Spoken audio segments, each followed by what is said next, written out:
এখানে অনেক বেনিফিশিয়ারি আছে।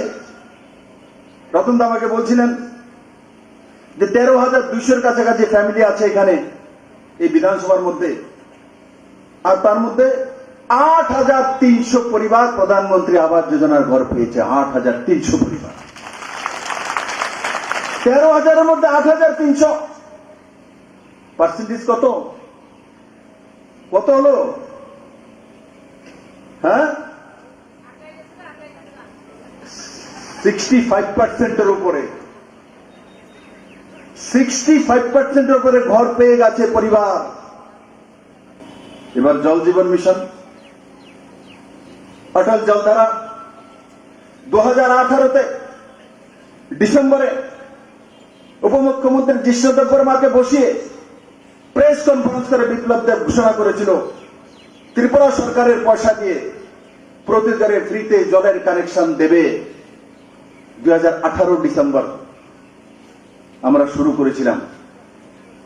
ত্রিপুরা সরকারের টাকা দিয়ে, পুরনো সরকারের কোনো এত বড় স্কিম নেই যেখানে 1,000 কোটি টাকার উপর খরচা করে শুরুয়াত করছিল 2018-তে প্রতি ঘরে ফ্রিতে জল দেওয়ার জন্য। তারপর মাননীয় প্রধানমন্ত্রী 2019-এ যখন এলেন, উনি ওনার সবচেয়ে বড় স্কিম ঘোষণা করেছেন যে প্রতি ঘরে অমৃত পৌঁছাবো, জল পৌঁছাবো, জীবন পৌঁছাবো, জলই জীবন। 47-এ দেশ স্বাধীন হয়েছে, 75 বছর পূর্তি হতে চলছে, কিন্তু ভারতের মানুষের ঘরে ঘরে জল নেই। প্রধানমন্ত্রী ঘোষণা করেছেন জল জীবন মিশনের মাধ্যমে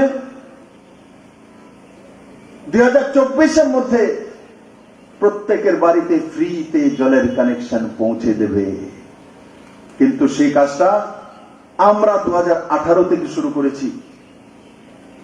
রাজঘাটে আমি প্রথম এসেছি, প্রথম ত্রিপুরা রাজ্যের মধ্যে কোন গ্রামে সম্পূর্ণ জলের কানেকশন হয়েছে জনজাতি অঞ্চলের এই রাজঘাটে হয়েছে, সেটা মোহনপুরেই ছিল গ্রাম।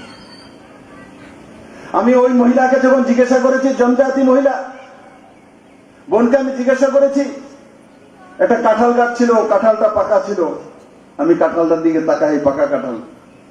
আমাকে বলে কিনা একটু খান, দিদি কয় না, দেখি জল পড়ে। আমি জিজ্ঞাসা করলাম আগে জল কোথা থেকে আনতেন? তো বলছিল 5 কিলোমিটার দূর তো ক্ষেতের মধ্যে যে জল দেওয়ার জন্য ছড়া থেকে বাঁধ দিয়ে রাখে, ওখান থেকে জল তুলে এনে এখানে ফিটকিরি দিয়ে সিদ্ধ করে তারপর জল খেতে হতো। আর আজ তার ঘরের মধ্যে জলের কানেকশন, তা দিয়ে জল পড়ছে।